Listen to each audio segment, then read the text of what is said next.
So like I was saying, Brian, that when in virtual reality, in Cedar Sinai, in Los Angeles, they have developed this mechanism of teaching patients how to use virtual reality to eliminate their own pain, eliminate their own anxiety. But what they're doing is they're using distraction. Okay? So they get patients to look at goggles, and when they look into the goggles, then what happens is they're seeing maybe a beach in Barbados, or they're climbing a mountain, or they're surfing an ocean. Do you get what I'm saying to you? Yes. That what they're doing is they're distracting the brain, and what they're seeing is within 10 minutes that the brain is producing its own opioids through the spine, and therefore it's reducing the pain by minimum 25% within 10 minutes. Through the spine. Yeah. So what they're saying is that we have our own pharmacy within our own body. This is really what they're saying. So that's true distraction. But can you now imagine if you use your own focus? So what I'm saying to you is, if you can put your hands like this, okay? Now what you're doing is you're looking at your own world. So instead of distraction, you're looking through these lenses, and you're saying, well, my mind is like a sat-nav, what is my destiny? But I'm looking through this lens here. I'm looking through the lens, and I'm seeing my own future rather than the distraction of a beach. I'm looking, and what am I seeing? Do you see yourself getting better? Do you see yourself recovering? Do you see yourself doing the things that's required? Do you get what I'm saying? Yes. And when you use your own mind to focus on your own destiny, so if your mind was a sat-nav, what destiny would you put in? Do you get what I'm saying? Yes. So what you're seeing is critical. So what you have to have, what you see through the lens of your own mind stimulates the production and secretion of a biochemistry that reduces your pain, relaxes your body, helps you to sleep better, and all of that. Amazing. Okay, so rather than looking back at the last 10 years, you're looking forward to the next 10. So what is your next 10 years going to be like? So the idea that, that our genetics determine our futures is not real. What determines our future is our environment. Okay. So now what you have to start doing when I had you on the bench and you were doing your visualization, so you do your abdominal breathing to calm the body down for the obvious reasons. Yes. You're visualizing this beautiful river of energy flowing through your body. In your mind, you have an image of the person you're going to be. Okay? Yes. When you're in your mind, when you have that image, and then you emotionally connect to it, that you emotionally support that, because you're feeling how powerful it's going to be that I'm in position to influence what's going on. Wow. And then you support that with the right food, and you support that with the right muscular work and the right exercise. You're taking that proactive approach to be better. Right. Do you appreciate what I'm saying Definitely. to you? That's exactly what you're doing. Okay. Do you get what I'm saying to you? Yes. Now, I'm going to send you links as well, of course, to just this stuff as well about the spine. I'm going to send you links to virtual reality. I'm going to show you this first, but I'm going to send you a link to this as well. Thank and you. you'll see for anxiety, for everything else. But you see, a lot of the time, Brian, people don't know what causes their problem. Right. So what we have to do is to identify what the cause is. Once we identify what the cause is, then we can use the right strategies. Right. And the strategy is the energy work, mindset, dealing with your emotions, you're zoned in on where you're going, you're supporting that with the right nutrition, you're doing the physical, mechanical work that we talked about. 3 months, 6 months, 9 months down the road, you look back and you look at bloods and you see if there's issues there, you're seeing the change, you're looking at your own movement, body movement, it's totally different.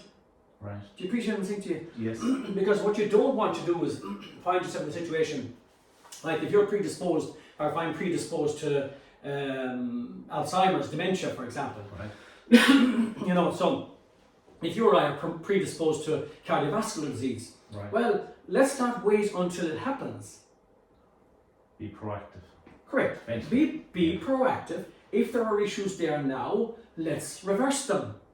So we now know that we can have what is called cognitive reversal. So this is what we need to do. We need to reverse things. Right. This idea that things are with us for the rest of their lives, you weren't born with these problems. These are problems that were created over time. Yes. So over time, we'll reverse them. And this is what people need to appreciate, that we can reverse things. That things don't have to be the same way always.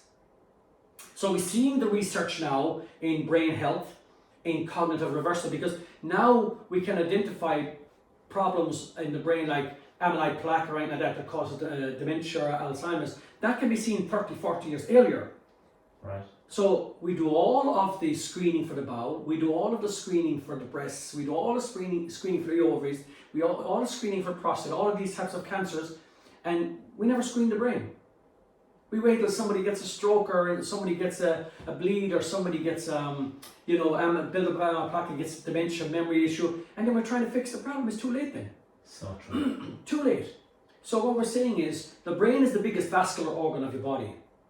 So exercise, relaxation, energy work, proper food, movement, the sedentary lifestyle is the worst thing for you. Gets blood flow to the brain, gets oxygen and gets nutrients to the brain. Therefore that whole vascular region starts to open up. Right. Okay? And you see the brain, if it's beginning to atrophy, to shrink a little bit, they've seen the brain's actual size changing. So the research is there to show that cognitive decline can be halted and reversed. Wow. So we want to halt cognitive decline and reverse. So this cognitive reversal is critical. Now the same can be applied to the arteries of the heart.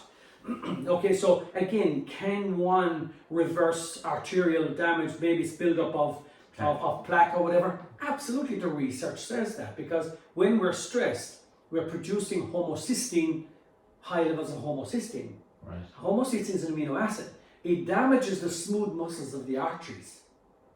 Okay. And in doing so, it causes the plaque to build up where the damage is. So we're seeing the plaque as being the problem, but it's not. So we can stent that and that's all fine. You can, but ultimately, if we go back to release the stress and get our lifestyle right, we don't build up all of that bad chemicals in our body or amino acids in our body, resulting in damage to arteries, resulting in plaque building up, and then trying to resolve the problem by just taking statins or something like that. It's never going to work. Right. It may help. You get what I'm saying to you short term, but you've got to go back and resolve the problem, because the idea that we can prevent illness by just taking medication, that's an illusion. It's an illusion. It's an absolute illusion. So the whole idea is that going away from here, that right, I can reverse this, I can reverse that. I'm going to be proactive in my health. I'm going to be proactive with my diet. I'm going to be proactive with doing some breathing and visualization, some exercise. Right now, what we have to do is reset everything. Okay. Reset the energy system, reset the gut by proper food, reset the body through exercise and mobilization, as we talked about. Reset your mindset that you're zoned in and focused where you're going. Right. Can you appreciate what I'm saying? Yes. You're controlling your future, basically. You're your destiny. And that's the great thing about it. We're still in a position where we can influence the outcome. Very good. Do you get what I'm saying to you? Yes. You're not diagnosed with any terminal illness. No. But I'll send you this. Sorry, excuse me. No. And I want to show you this here as well. When we talked about this is the most up-to-date research. Let's go back to 2022 in cancers, for example. Okay, this is the impact of the human microbiome in tumor genesis, cancer progression, and biotherapeutic development. So this is microbiology. This is research that's carried out. BMC, you can see it there. Right. It's credible. Microbiome, is that the gut, then bacteria, is it? So what they're looking at is the relationship between the gut, our food, and that. That's what they're looking at. Right. Can you appreciate what I'm saying? Yes. So again, if we see here, just for what it's worth, okay, we can see here, okay, the human microbiome contains approximately 100 trillion microbial cells. The vast majority of these microbes are located in the gut, with bacteroides, firmicutes, and these are the four major populations of human gastrointestinal microbiota. This is the bacteria in our gut, the microbes. 90% of us are made of microbes. Right. The adult microbiome composition is influenced by the host genetics, diet, environment, and factors including antibiotic use, which can alter gut balance. Any shift in the microbial composition in the gut or throughout the body can have an adverse effect on the human host, which is you and I, and may influence the onset of various conditions, including cancer. Recent research indicates that certain residents of the oral, lung, gastric, duodenal, pancreatic, and colorectal human microbiome niches play a role in oncogenesis and tumor advancement. There is vast evidence indicating specific bacterial taxa and their associated genetic loci in cancer development. Amazing. So what they're showing in research is that any alteration of the microbes of our gut have a direct effect on our entire body, from depression to cancer to motor neuron or to multiple sclerosis to Parkinson's, possible motor neurons, to whatever. Amazing. You know what I mean? So, and this is why we urge people so much to get the food right. That's why Tina was going through so much with you yesterday about getting the food right. Get the food right, you get the gut right. You get the gut right, you bring down inflammation. You bring down inflammation, you help the brain function better, and your body movement is better. Brilliant. Do you get what I'm saying to you? Yes. All of this is where this comes from. So I'll forward you this as well, again, to help you with friends that you were talking about. But this is what we need. We need to educate people to understand exactly what's required. So when we work with the energy system, that's one part. But we also need to educate you to say, right, now, Brian, you go back home, you're in control of your own life. You look through the lens of your own mind and say, this is my future. This is what I see, not distraction. I'm not seeing what some doctor is telling me. I'm seeing what I want to see myself. Okay, doesn't mean medicine doesn't have a role to play. Of course it does. Yes. Do you know what I mean? There are people who need medicine to help them to recover, and that's fine. But the whole focus is that you're determining the outcome. Right. That you're not just sitting back as an Exactly. observer Yeah. and, well, let's see what happens. Doesn't work. Definitely. You have to be proactive and to deal with this. And as I said to you, unfortunately, medics don't have the time. Unfortunately, doctors today and their surgeons are so busy, they don't have the time that I can put aside for yourself or patients to say, I can spend an hour and I can work with the energies and we can work with your food and we can talk about the problems and we can come up with a strategy and a solution to the problem. Do you appreciate anything? Definitely makes a difference. Oh, it's a total difference because now Time. we're working with health. Yes. We're putting time in, you're educated, you're understanding, we're supporting it with the research. Yes. That's there. I was showing you the other day as well, when, for people with COVID and things like that, I was showing you the other day the issues around that. So, so again, we can see, so again, if we look at research, people with COVID, okay, so we see a lot of patients with COVID, COVID problems. Right. Not necessarily from the side effects of vaccines, but from the COVID itself. So we're seeing that genetic information from the virus and viral proteins have been found in cells that line passages of the nose. This connects up to the brain, breaks the blood-brain barrier down, and what it does then, it causes an inflammation in the brain, and the immune cells in the brain attack the vascular region of the brain, and this is what's causing issues.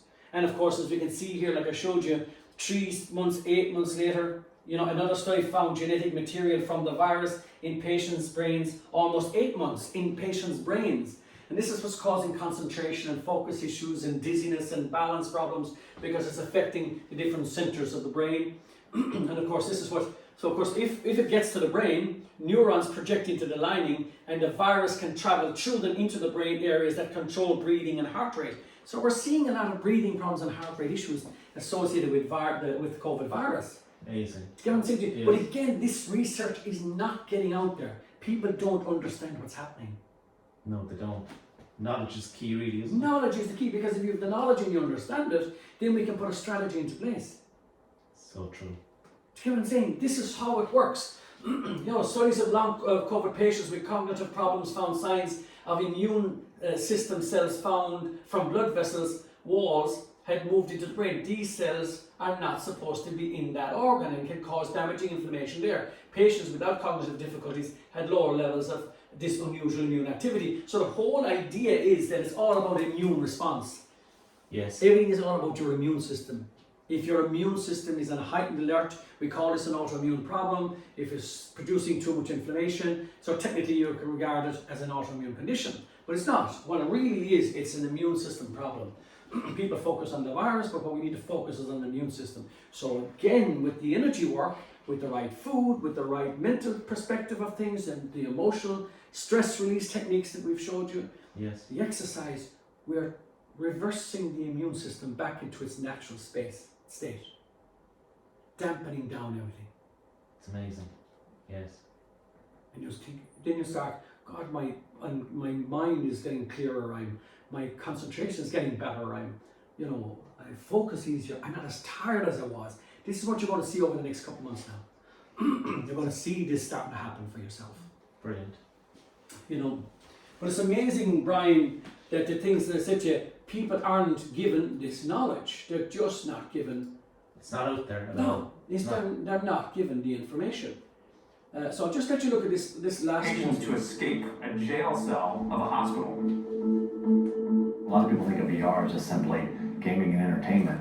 When you start to help them understand that it's so much more than that. Virtual reality helps